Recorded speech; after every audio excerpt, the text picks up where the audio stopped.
Avant de plonger dans cette histoire incroyable, pensez à vous abonner à la chaîne et à activer la cloche. Ici, chaque récit a quelque chose à dire, et vous ne voudrez pas en manquer un seul.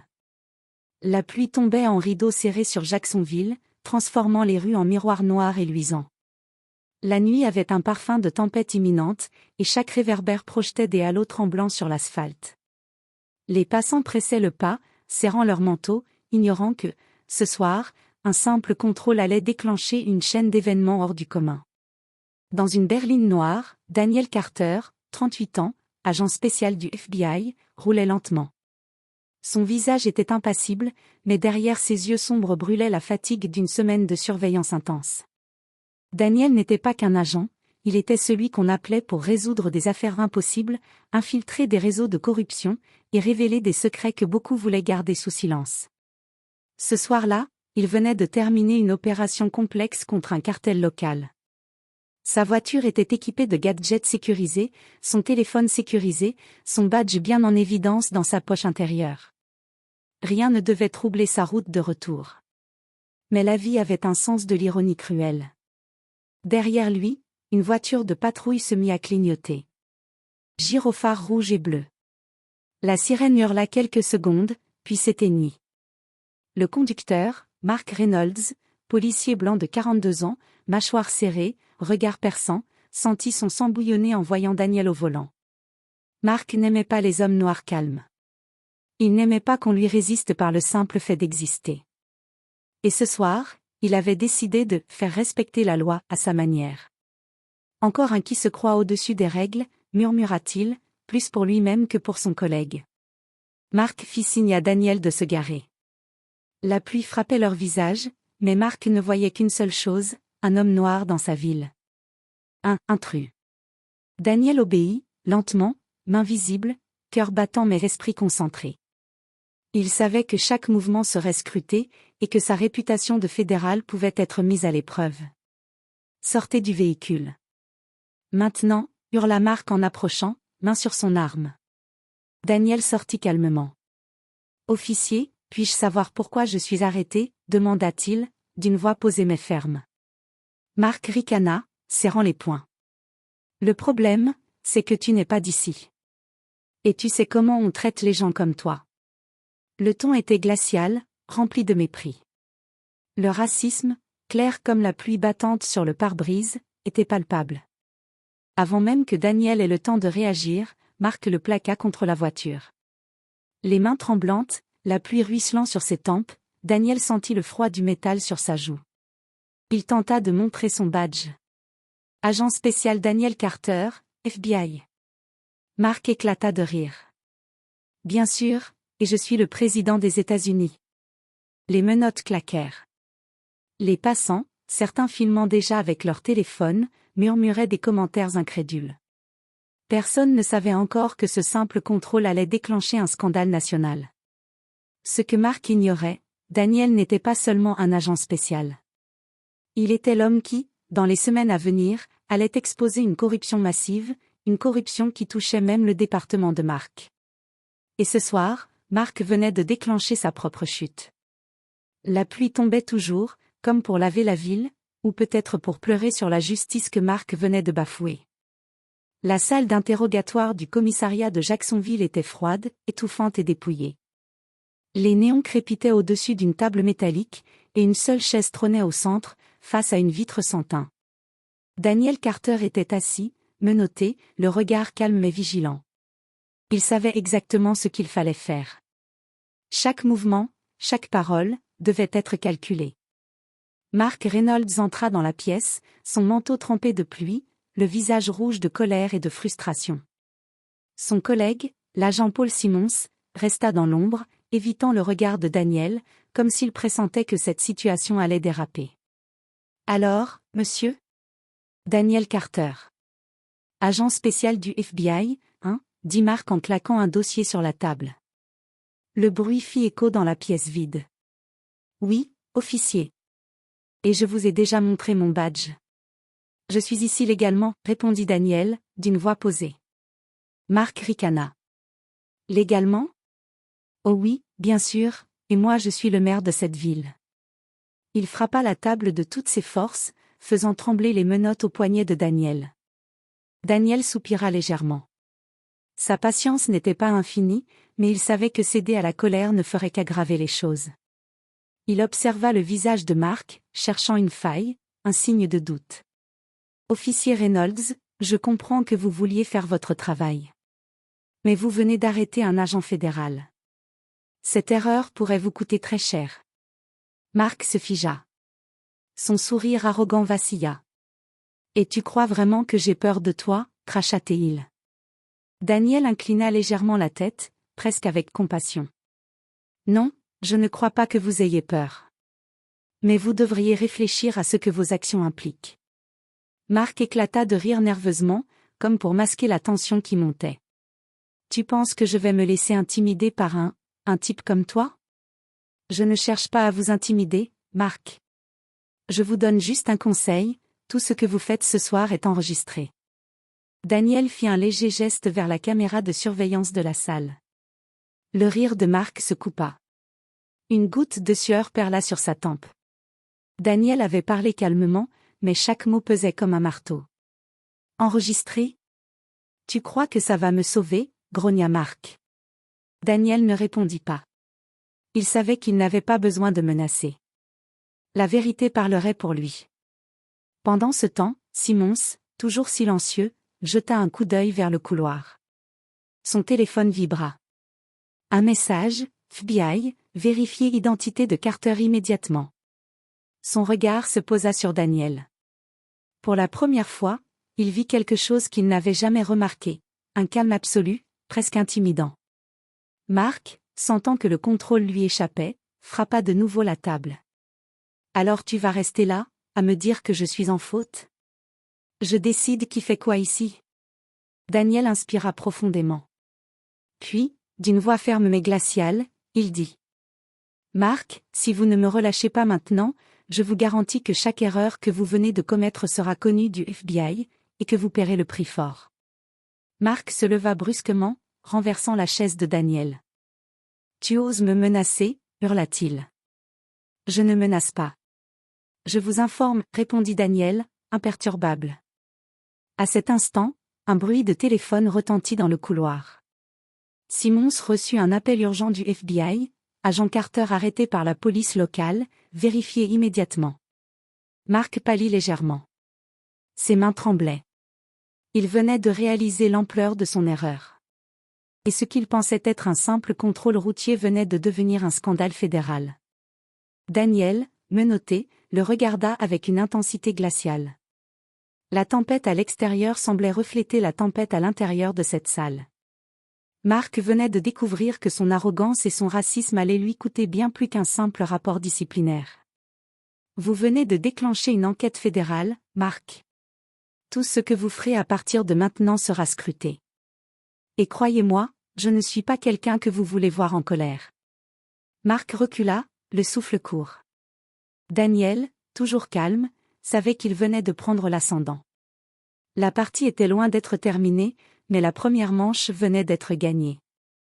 Le lendemain matin, le commissariat de Jacksonville était déjà en effervescence. La pluie de la veille avait laissé place à un ciel gris, lourd et oppressant. Les couloirs étaient remplis de murmures, d'agents pressés et de regards inquiets. Le mot avait circulé, un agent du FBI avait été arrêté par un policier local. Et tout le monde savait que Daniel Carter n'était pas un civil ordinaire. Mark Reynolds, blême et nerveux, essayait de paraître maître de la situation.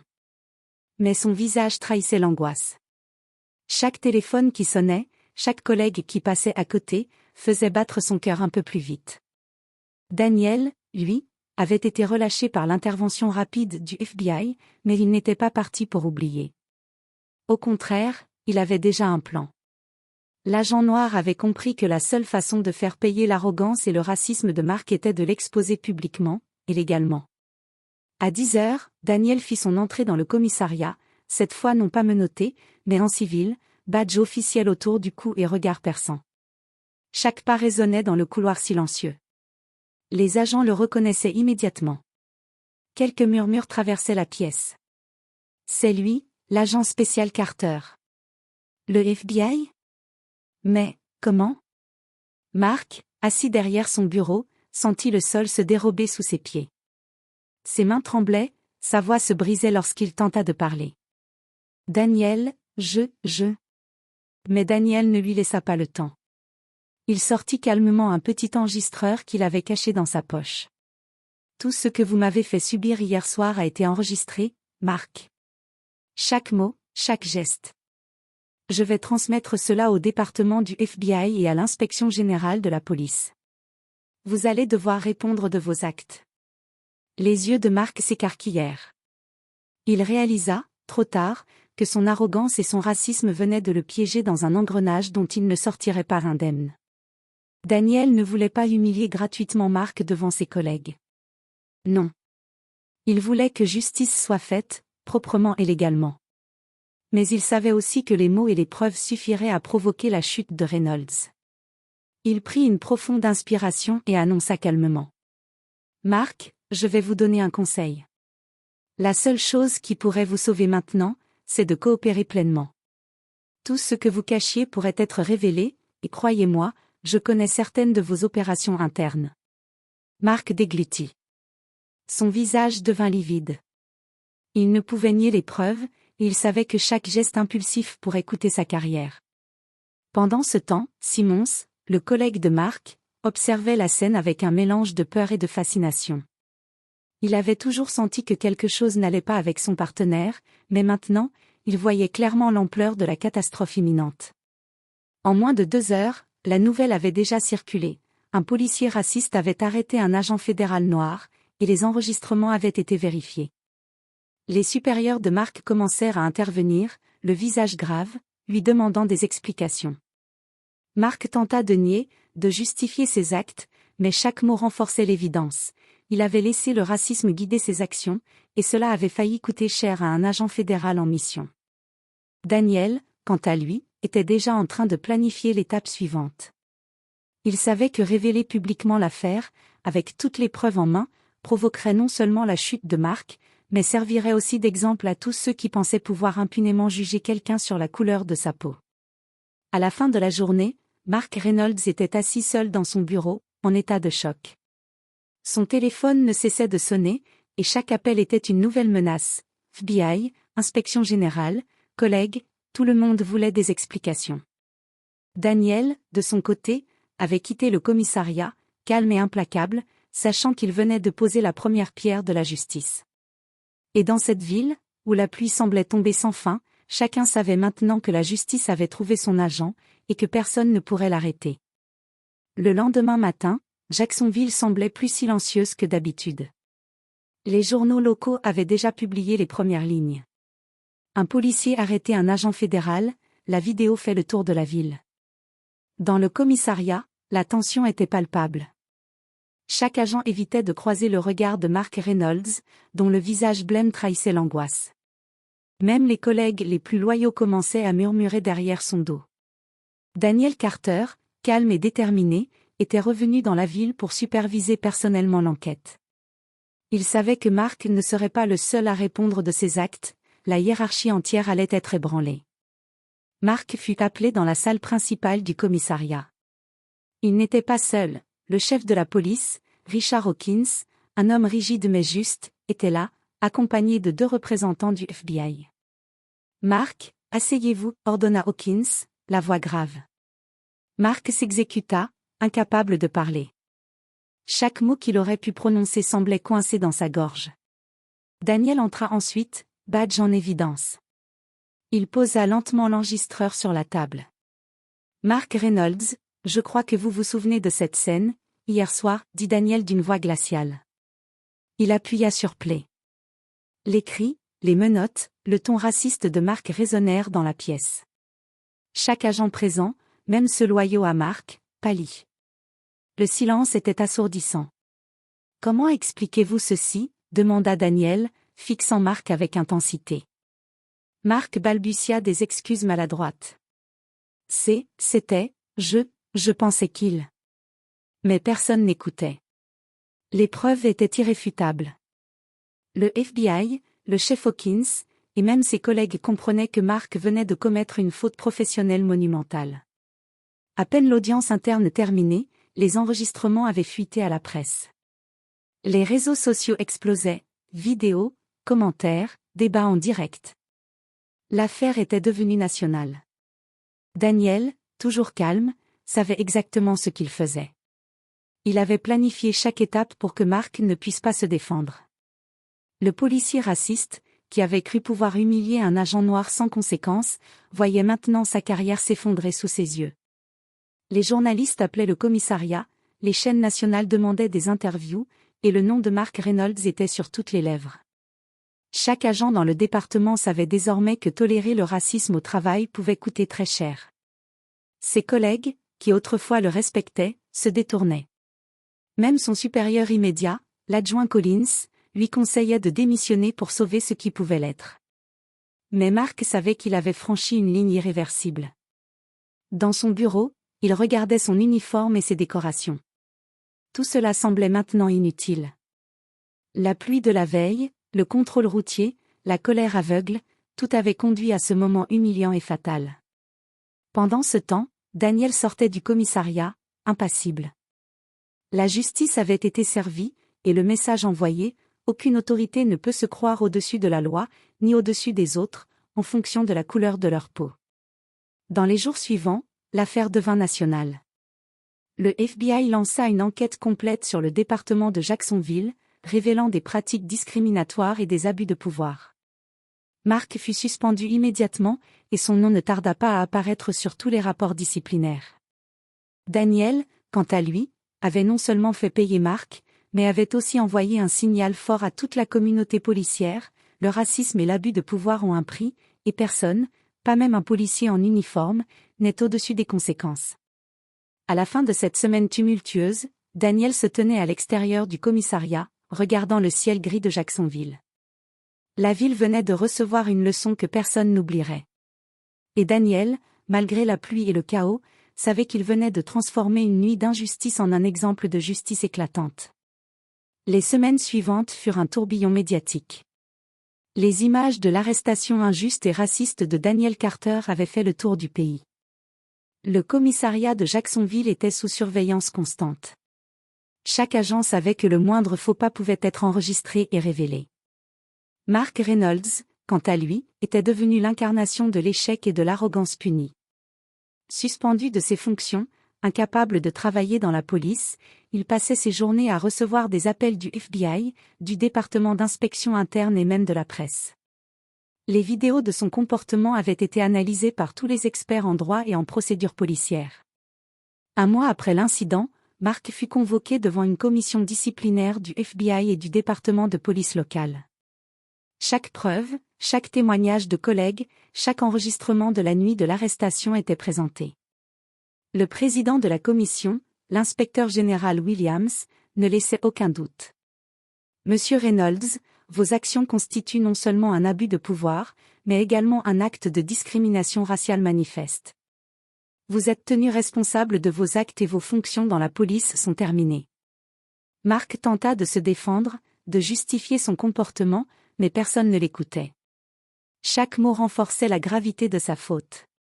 Il avait cru pouvoir humilier un agent noir et s'en sortir, maintenant, il payait le prix fort. En dehors de la sphère professionnelle, la vie de Mark commença à s'effondrer. Ses amis les plus proches s'éloignèrent, honteux de son comportement. Même sa famille, choquée par la médiatisation et la gravité de ses actes, se montrait distante. Mark avait perdu sa réputation, son emploi, et presque toutes ses relations de confiance. Pendant ce temps, Daniel Carter continuait son travail. Mais il avait aussi un moment pour réfléchir à ce qui venait de se passer. Cette nuit fatale, ce contrôle injuste, avait failli le piéger. Mais grâce à sa patience, sa stratégie et son calme, il avait non seulement rétabli la justice pour lui-même, mais avait envoyé un message clair à tous ceux qui croient pouvoir abuser de leur pouvoir. Le dernier acte de la saga se déroula devant la presse nationale. Daniel accorda une interview. Ce qui s'est passé à Jacksonville n'est pas seulement mon histoire. C'est l'histoire de toute personne victime d'injustice et de racisme. Il est essentiel que chacun sache que personne n'est au-dessus de la loi, et que la justice finit toujours par triompher. Les images de l'arrestation de Mark, de son humiliation publique et de sa suspension furent diffusées dans tout le pays. Daniel, calme et assuré, se tenait debout, symbole de justice et de résilience. À la fin, Jacksonville avait appris une leçon précieuse. Les abus de pouvoir ne restent jamais impunis, et la vérité finit toujours par éclater. Mark Reynolds, autrefois arrogant et sûr de lui, avait tout perdu. Daniel Carter, lui, avait non seulement survécu à l'injustice, mais avait transformé une nuit de haine en un exemple de justice éclatante.